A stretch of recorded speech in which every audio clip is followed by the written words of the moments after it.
Listen to the people. Listen to humanity. Listen to the Parrot. Parrot TV. Parrot TV. Parrot TV.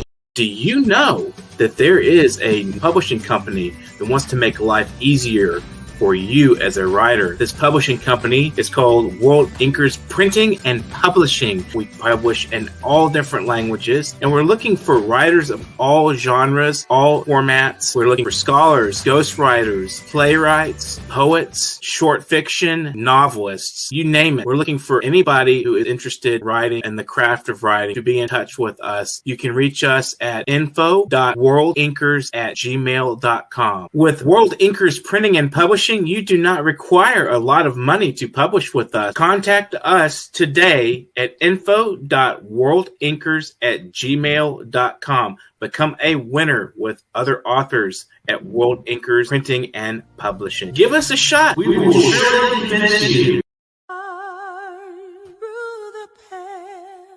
Listen to the people. Listen to humanity. Listen to the Parrot.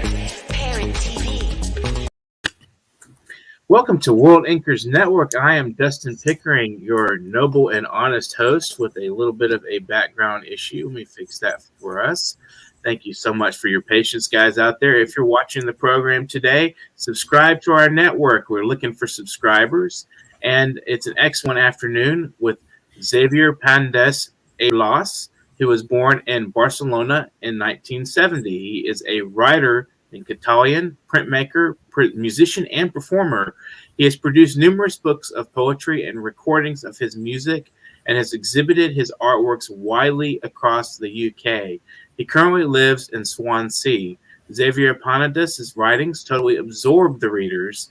The Ear of Eternity, published by Francis Boutelet in 2019, is an experience of self-discovery where the artist becomes insignificant, a mere channeler. He has been stunning audiences with his explosive performances for the last 2 decades, celebrations of emotions that reach the entrails of human existence. Welcome to episode 243 of World Inkers Network. How are you doing, Xavier? I hope you're having a great day out there. And are you in? Where are you at right now? Actually, I'm at home being shadowed by a wonderful painting by my wife, Ryoko Minamitsani. It is beautiful. I love that. That's a nice painting. Yes, absolutely. She's one of the current leading Japanese abstract paintings. So check her out, ryokom.com, and she may give you a discount. Oh, excellent. I'll have to take a look, and I think viewers will appreciate her paintings as well. So you definitely want to get interested in that. So my first question is, tell us a little bit about Catalan history and how it relates to your own writing. Well, first, thank you very much for having me today. Here is an absolute honor. As I was saying you before, we were going live, you see, and I focused on the work, rather than on any personal recognition or else, So right. I live currently in Swansea. That is the second city in Wales that is part of the UK. But as you will say, that I was born in Barcelona, that is the capital of Catalonia, part of the Catalonian countries. I know that worldwide the Spanish state, or how wrongly is known worldwide Spain, has been selling that Spain or the Spanish culture is like a kind of homogeneous kind of thing, and it's actually is sorry to say this, but it doesn't exist. There's no such a thing as a Spanish culture or as a Spanish even I would say ethnicity. You see. What we got in the Iberia Peninsula, Iberia is the area, the island attached to the south of Europe, is a huge diversity of cultures, like the Basque Country, like Andalusia, and also Catalonia. But not only Catalonia, but we got the Catalonian countries that goes from the south of France, Perpignan, the rugby players will know, because there's a brilliant team there, near down to the south of Valencia and the Balearic Islands. And also there's an area of Sardinia that belongs to Italy currently that they speak Catalan.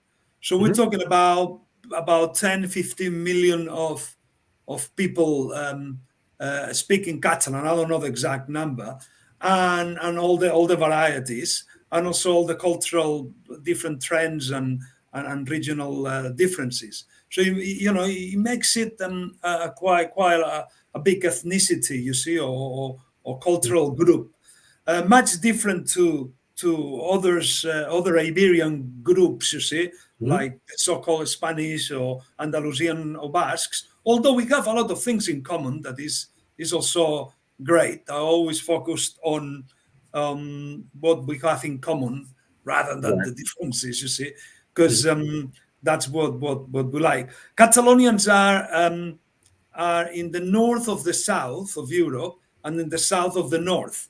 So we are distinctly linked to the north of Europe, but we have that kind of Mediterranean craziness. You see, our two signs in our culture is called Seny, for you to understand that is kind of reason, focusing, very business-like, and Rausha, that is kind of madness, you see. So we have both, So it is like, for you to understand, it's like if you find a being that has the mind of a German and the heart of an Italian. That is the essence of our culture. Of course, our language is totally different from Spanish, from Castilian Spanish, from Italian. It's a Roman language, so there are a lot of similarities. It is very close to French. Okay, Catalan and French are sister languages, and according to the experts, they both come from Occitan. So that is our kind of culture, south of France, northern Italy, and of course northeastern Iberia. You see, so that's what even there are some genetic studies. This sounds a bit controversial, but it is true that the genes show that we got quite a different genetic map, but it's just a secondary issue. I mean, we are all Homo sapiens. There's no going to genetics now. You see. Well, what I'm saying is accentuating that yeah, we are quite a contrast culture, but at the end of the day, we are northern Mediterranean guys with a lot of similarities and brotherhoods with the rest of Mediterranean and Europeans. You see. Interesting. It's quite fascinating. It's a hodgepodge, really. Yeah. Like most cultures are really pretty. They're not so homogenous. There's different aspects to each person. So, and I think that it's fascinating how these like different influences pull together to create something. So tell us a little bit about the your book, The Year of Eternity. It's a fascinating book. What was your relationship? The Year of Eternity. Well, as you could see, the cover is fantastic. You could see this ear and the blueness and this is the first official book written by myself and translated by myself and James Thomas. As you could see, the book has on one page in Catalan, another page is the translation in English. So it's pretty handy because you can kind of compare, when you're reading. This book came across when I became fully professional. So 4 years I was in the underground, and I did as I mentioned on YouTube. I did support. I did support Chumbo Wamba, Rory McLeod, a lot of artists and printing, etc. But because I was focused on the art, I never even thought of becoming professional. And then this book in 2019 was the step forward when the translator contact Clive Bowdley, that is the CEO of Francis Bowdley, and show my poems and the translations, and he was astonished by them, and Oh, he called wow. me straight away and offered me a deal, Mhm. but it was quite firm, Right. about this, taking this to the top, you see, Mhm. to a professional career, So since then, you see, I've been like developing my profile and moving on with my recordings.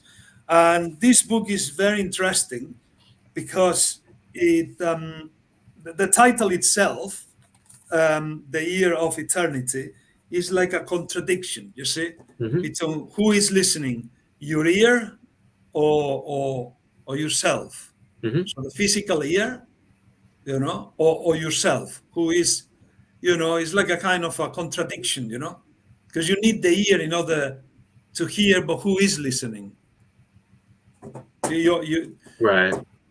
who is listening, because the Yeah, it's an ear, the interesting organ, question. that is the vibrations, etc., but who is listening, so the whole concept of the book, and my work is about to reflect, of Mhm. course, to have a laugh, to enjoy, to feel, but kind of to reflect on our own existence, you see. And most importantly, when people, or when I talk about this book, I talk about the content. Very, very, very rarely you would be speaking about me when you get one of my pieces of art, because the most important thing in being somebody to make people to feel, to reflect, is the channeling, is the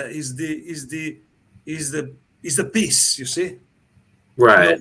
not the person, And nowadays I find a lot of emphasis, you see, on Mhm. the writer, Right. or the artist, if he's got a PhD or is beautiful or, married to whatever, Mhm. And I respect that. I have no an issue with that. People can do whatever they feel is the best for them. But I emphasize in the piece, you see. Mhm. That's what I'm doing it, not for myself, you Right. see. So, why did you choose to write in Catalan? Is it just culturally, that was where you In were Catalan, comfortable, or? well, when I start playing, I never written, I never was aware that I was um, I was capable of writing Mhm. poetry or stories, Mhm. In 2000, when I finished my master in paleobiology, did study dinosaurs. I did went to Montana and dig up dinosaurs with Jack Horner, actually, interesting enough.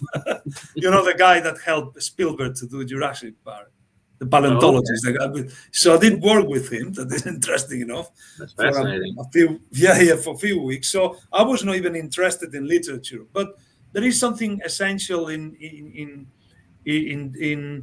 in this part of me. I mean, since I was born, I had this need to express myself. Mhm. So I never went to any drama school, or I never thought, oh, I'm going to go on the stage and I'm going to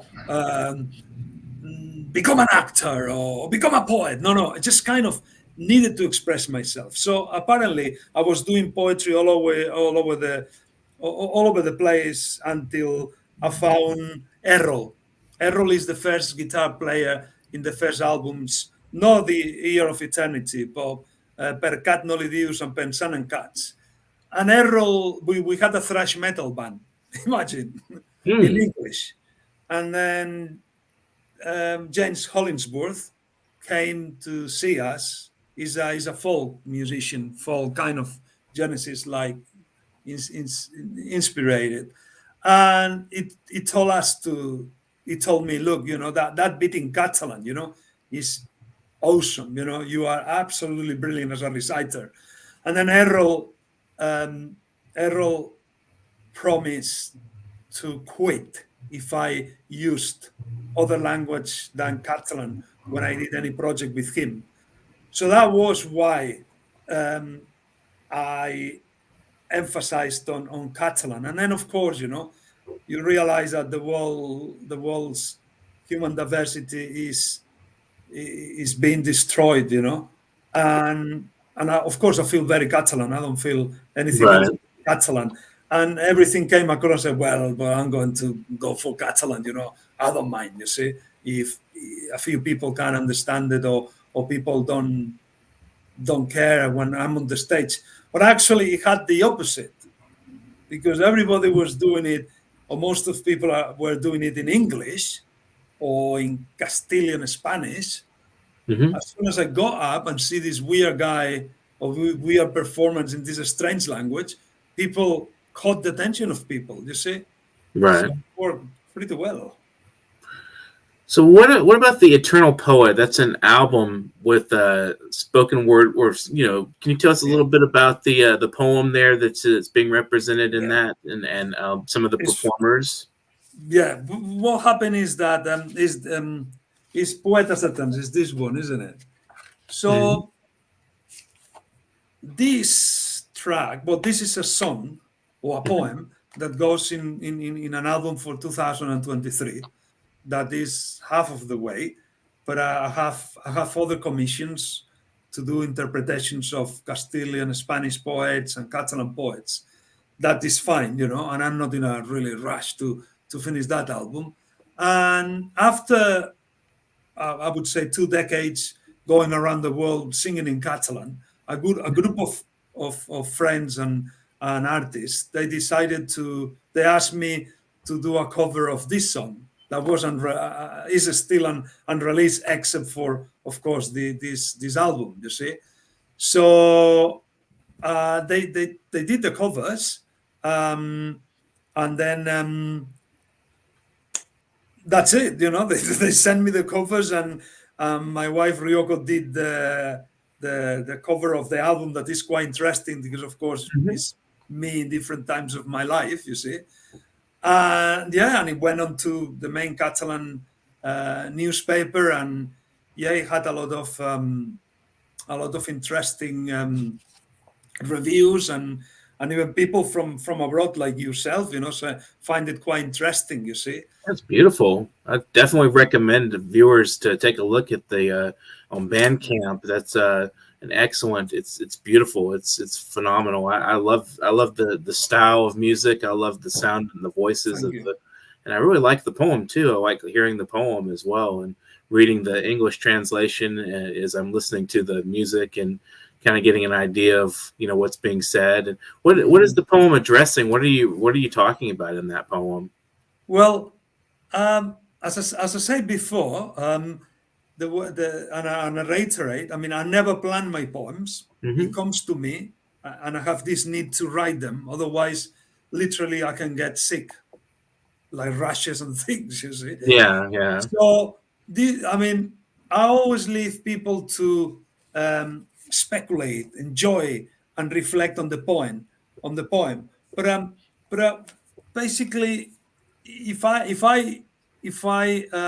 read this poem as myself, as Xavier, out away from the artist, Eternal Poems is a self-reflection and a critique to the education system, you see, Hmm. or the way that we are taught at schools. It doesn't matter any country, you see. I Right. mean, we always learn the same philosophers. We always learn the same poets, you see, the poets that are set up there by the system. There's some changes now and again. And also there is one way of teaching that is based on memory. Hmm. So it's bias, because the people, the kids that don't have memory, they don't have a chance. And the kids that have memory, well, they are the kings and the queens of the system. So, in a sense, it's just a self-reflection of on the main one of the main sources of inequality. Hmm. You see, prejudice. You see, Hmm. um, lack of concern. and kind of like domestication of our own people, our own peoples, you see, if you want Right. to say. And that's probably what the problem, the poem is about, you see. And you got this eternal poets, you could call it eternal philosophers, eternal parties, eternal states, you see. And that is very dangerous, because you are basically developing monolithic societies, you see, Right. with one way of thinking, one way of tackling problems. And you see the results, you see. The results are that we are under really dark perspectives, you see. Climate change, uprisings, racism everywhere, etc., you see.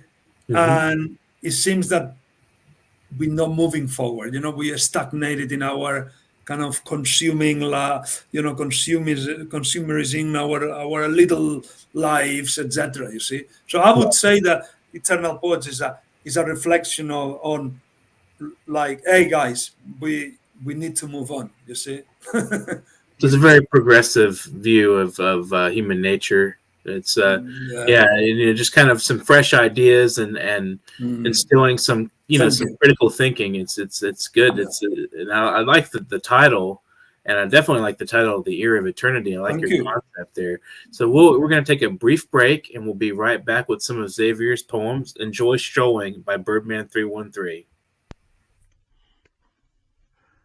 Strolling. As I go outdoors, nature beckons to take a stroll in the yard, the garden, then through the mind. Stepping into the world of nature fills the voids of empty spaces left by loneliness, turmoil, stress, grief, and sadness as the tears slowly roll down. There are times when taking a walk into and through nature paths opens the mind. The outdoors, filled with the wonderland of beauty, immediately gives joy and happiness and takes the mind into a relaxing zone. A relaxed mind fills with many ideas that leads to notes, tones, rhythms, and words, quietly bringing peace and serenity deep within the darkness. We become aware that one day all that has been imagined will finally become reality.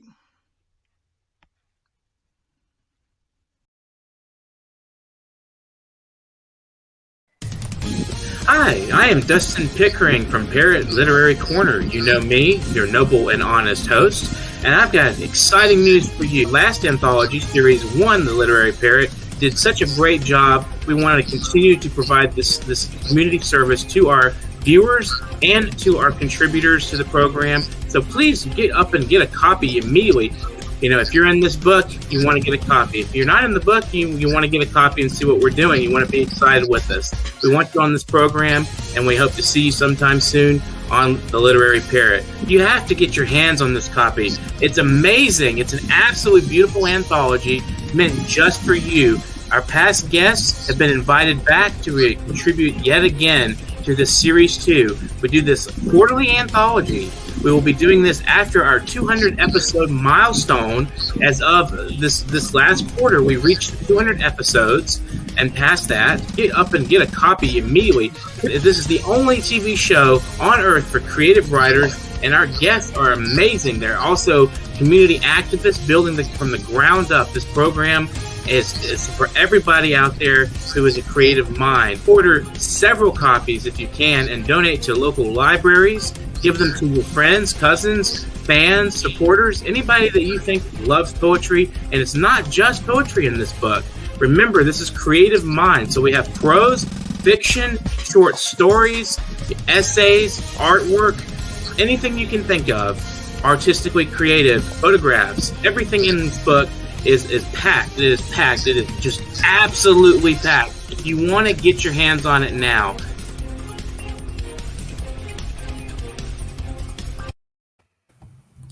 Welcome back to World Inkers Network. I'm Dustin Pickering. We have Xavier with us today. He's going to read us a couple of his wonderful poems and with his new mindset, his fresh ideas, and in this interesting book called The Ear of Eternity.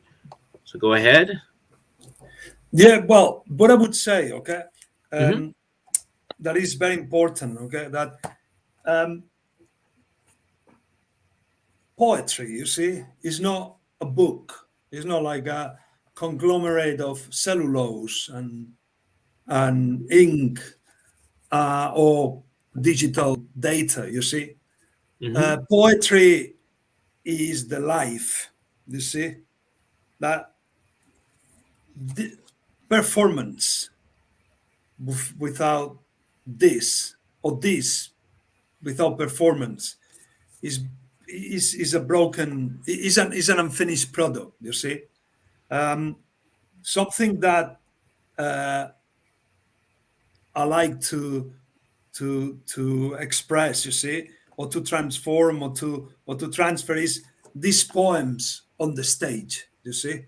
Mhm. I think it is very important to not just write poems or good poems, you know, but to transform the poems into a, a performance, you see, where people can reflect, can enjoy, can let go of their emotions, you see. Right. I'm not talking about just going out on the stage and phonemes and sounds that reel of romances to bring an abundance joys, but no, we're talking about memorizing the Mhm. poem, for example. Get some music, get Right. whatever you think, you know, get Bring it to life. ready, you know, Right. rehearse. Mhm. Even get lessons training on elocution. And I've been doing this now for a few months in English too. Mhm. And come out and perform, if Right. possible, professionally, you know. Mhm. And then you have accomplished the whole circle, you know, from a need of expressing yourself to kind of like start writing your first poems or few or more than a few poems, you know, and Mhm. then you come out on the stage, you see, and then you channel the raw material of that poem Mhm. because you know this comes from the non-thinking, the unknown side.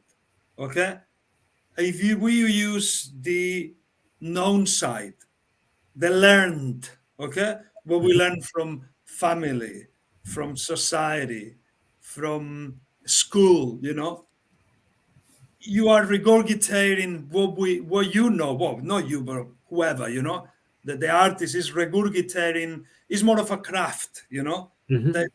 they're creating something like a mathematical combination of words that sounds okay or sounds cool, etc. You see, I emphasize, you know, if there's an I, Mhm. in the unknown, going into the unlearned, into the observer inside us. For instance, today I was walking up Kilby Hill and I saw a trunk, okay, full of mushrooms.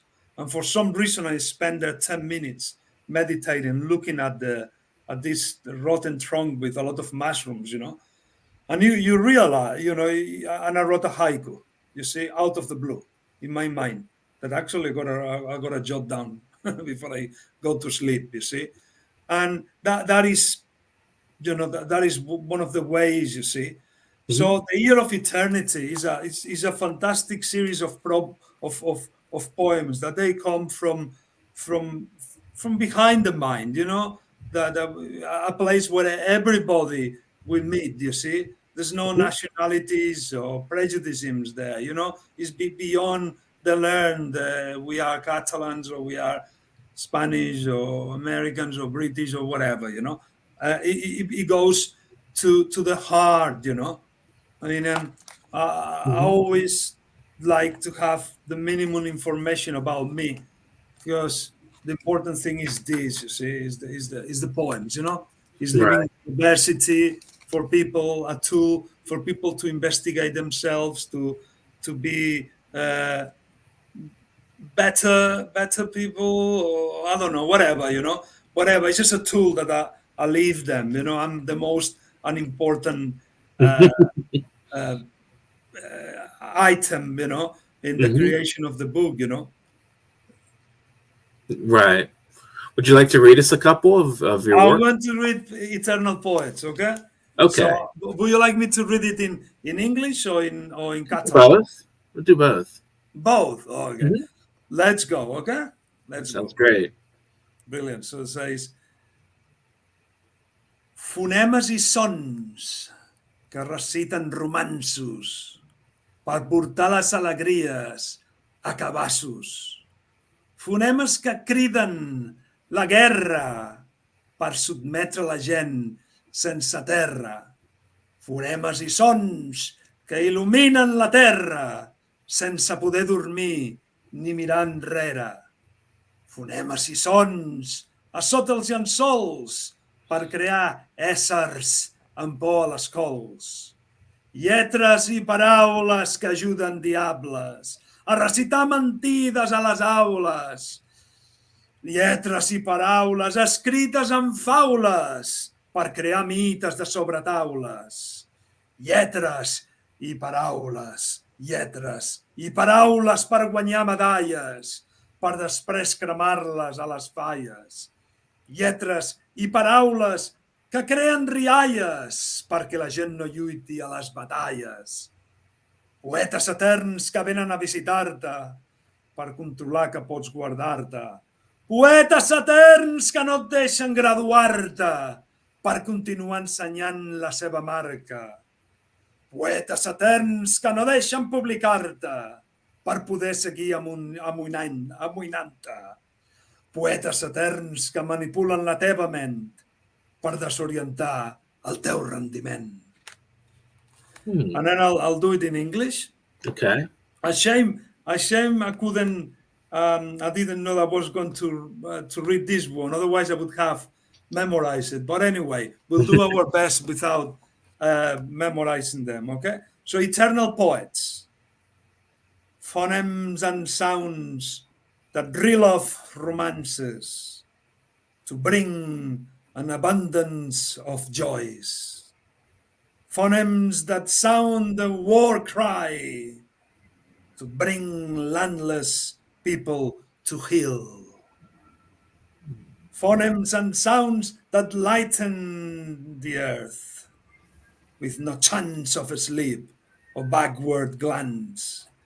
Phonemes and sounds made under the sheets to create lives afraid of cabbages.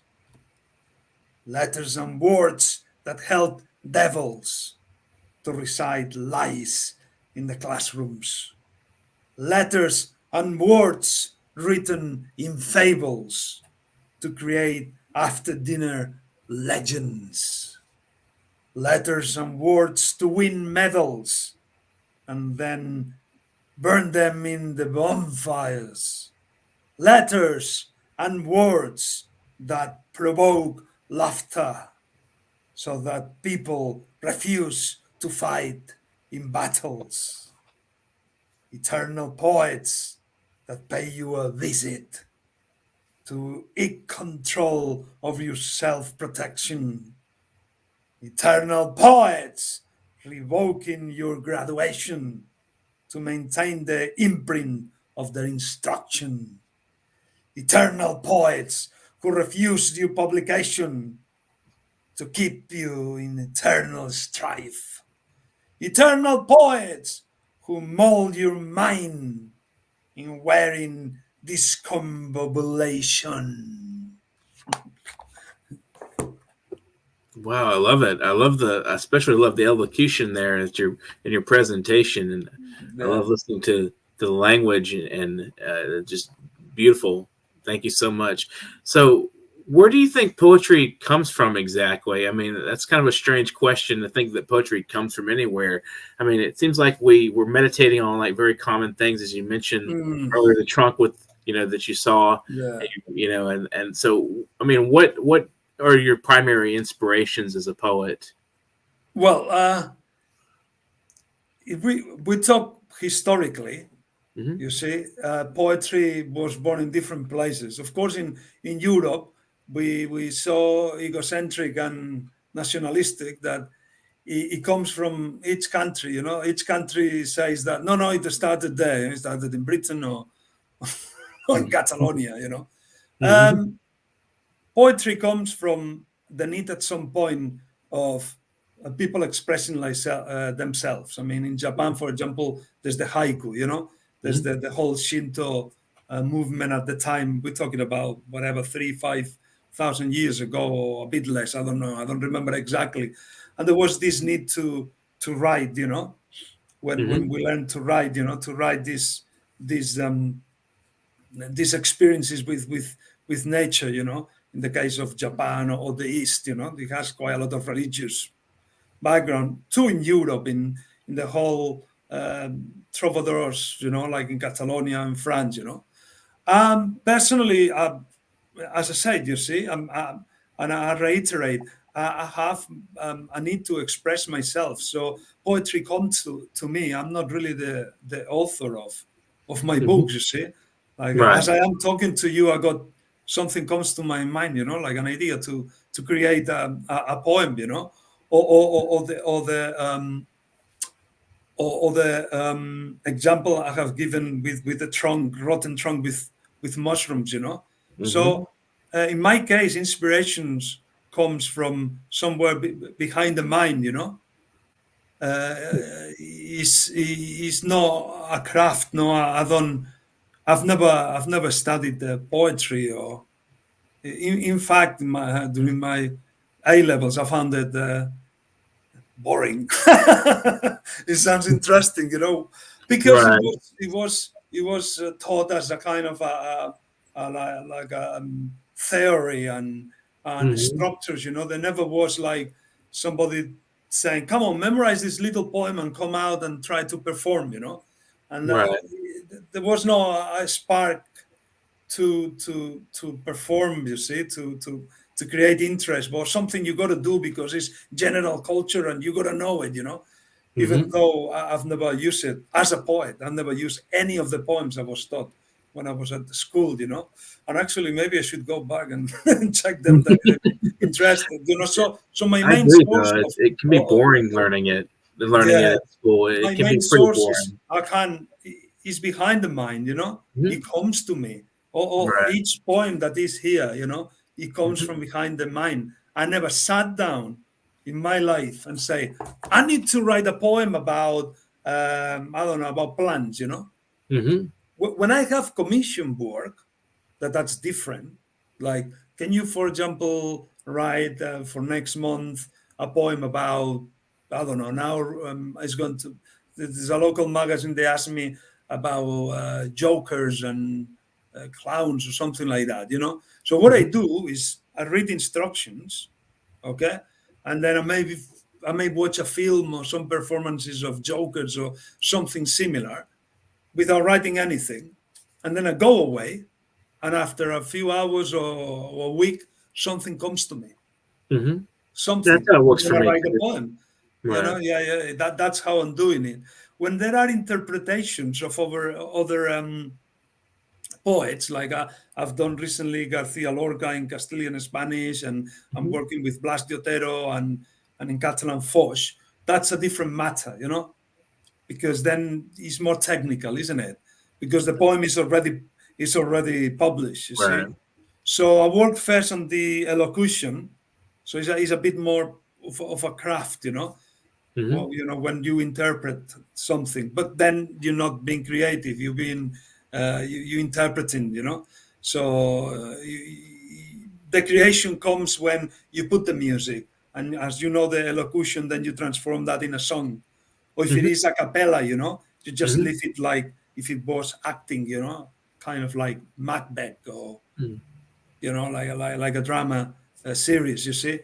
So this is the way I'm doing it, you see. And if I go live, you know, so I got my background tracks, you see, and Mhm. I just go and perform passionately, you know. So that's a kind of a mix between acting, you know, being an actor, being a poet, and also being a singer, because also I do sing here and there, So that's the way I'm doing it, just naturally, Hmm? nothing particular, just naturally, just Right. thinking in the performance, you see, in the piece, and then everything comes together.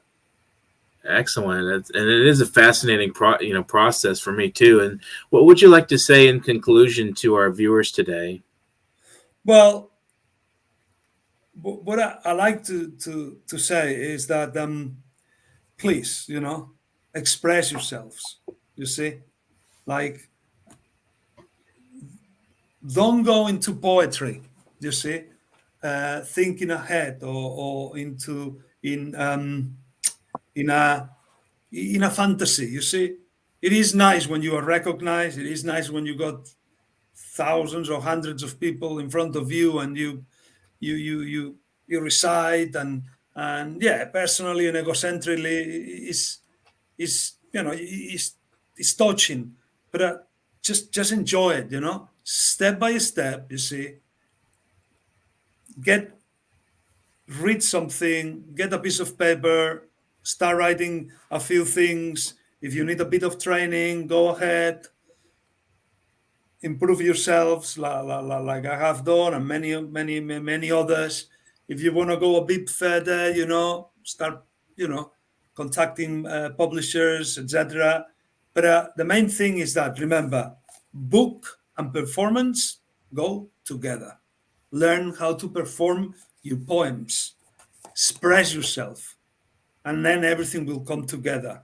Otherwise, it's a really hard and sad path because you are attached to the ego, because you want to, I want to get there and I want to be famous or whatever. When that comes, step back and come back to the poems, to the creation. That's what I would say. It's little by little, training by training. And I assure you that you might not become famous, but you love it. And you are a balanced person, you see? Would you like to give any Yeah. Would you like to give any shout outs, thank yous to any friends, family, or your Well, publisher or anybody like that?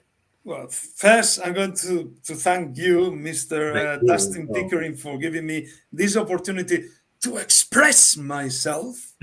Then I like to thank my wife that is upstairs. That thanks to her, I could reach where I am now.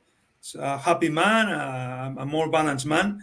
Also to Clive Boutley, that was the man that, you see, put all the trust in me to become a professional artist.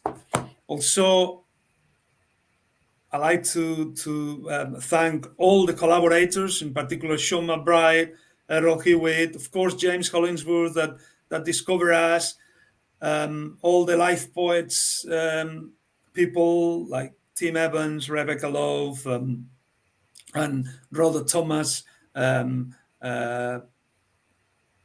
Samantha, Mansi, etc. But the main thing, I like to thank my parents, because without my parents, I wouldn't have life. And they gave me the best gift ever, that is being here, you see. So that's all. Thank you very much. And remember to go online and get some, I think there's only 50, 60 copies from the first edition, okay? Remember to help us out, okay? The Year of Eternity. Thank you so much for joining us today, Xavier Panades. It's been pleasant talking with you. You guys out there watching, yes, take a look at the Year of Eternity. Also look for his Bandcamp site. That's an excellent place to listen to some of his beautiful tunes with renditions, and also his wonderful poetry is performed in those sites. And if you're wanting to join us today as a guest, sometime on the World Inkers Network, we'd love to have you. We're doing an excellent job with getting people on here on a daily basis, and we need more guests. So you can join me as your interviewer, your noble and honest host at Literary Corner at NewYorkParrot.com if you want to reach out to me there. And if you want to support the program, we definitely would love to have you guys send us a little extra cash, you can do that right here at paypal.me/nyparrot. That's paypal.me/nyparrot. We'd love to hear from you guys, as well as a guest. As I mentioned, we would love to have some additional guests. We'd love suggestions. If you have any people, any creative writers, creative minds, actors, musicians who want to be on the program, we'd love to have them. So definitely take a look at the program and get in touch with us at literarycorner@newyorkparrot.com. And, I hope you guys out there are getting to some writing lately. And if you haven't been writing today, hey, it'll come to you. It'll come to you. Give it time. Just, keep up with what you're doing. And, as Xavier said, learn to perform your poetry, learn to make it fun, entertaining, and emotional and interesting, and get people lost in your work out there. So we definitely would love to see you guys on the program sometime. Again, that's Literary Corner at NewYorkParrot.com. This has been World Inkers Network, episode 243. So thank you for joining us, and subscribe to our channel. Subscribe, like, share, and comment. We need your support from the community, and definitely, just keep doing what you're doing out there, guys. And, have an excellent afternoon. Get to writing. Hi, I am Dustin Pickering from Parrot Literary Corner. You know me, your noble and honest host, and I've got exciting news for you. Last anthology, Series 1, The Literary Parrot, did such a great job. We wanted to continue to provide this community service to our viewers and to our contributors to the program. So please get up and get a copy immediately. If you're in this book, you want to get a copy. If you're not in the book, you want to get a copy and see what we're doing. You want to be excited with us. We want you on this program, and we hope to see you sometime soon on The Literary Parrot. You have to get your hands on this copy. It's amazing. It's an absolutely beautiful anthology meant just for you. Our past guests have been invited back to contribute yet again to this Series 2. We do this quarterly anthology. We will be doing this after our 200 episode milestone. As of this last quarter, we reached 200 episodes, and past that, get up and get a copy immediately. This is the only TV show on earth for creative writers, and our guests are amazing. They're also community activists building from the ground up. This program is for everybody out there who is a creative mind. Order several copies if you can, and donate to local libraries. Give them to your friends, cousins, fans, supporters, anybody that you think loves poetry. And it's not just poetry in this book. Remember, this is creative mind. So we have prose, fiction, short stories, essays, artwork, anything you can think of, artistically creative, photographs. Everything in this book is packed. It is packed. It is just absolutely packed. If you want to get your hands on it now,